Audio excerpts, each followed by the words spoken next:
Assalamualaikum, hello, hi. Hari ini kita akan cuba mengenali jenis-jenis pokok karas atau spesies pokok karas yang ada di dalam negara kita secara semula jadi.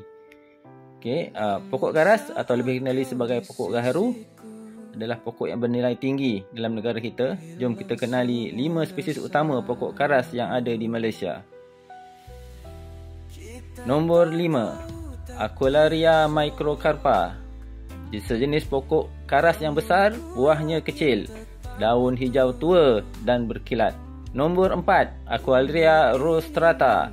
Ditemui di kawasan gunung, daunnya kecil dan runcing di hujung. Nombor 3, Aqualaria beccariana. Daunnya besar dan urat daunnya juga jelas, juga dikenali sebagai gaharu tanduk. Nombor 2, Aqualaria hirta. Daunnya berbulu halus di bawah, juga dikenali sebagai candan padi. Nombor 1, Aqualaria malasensis, iaitu mempunyai daun yang bujur dan berkilat, iaitu spesies yang paling lazim dijumpai di Malaysia. Itulah perkongsian kita pada kali ini. Ikutilah siri edukasi gaharu oleh Gaharu Trader.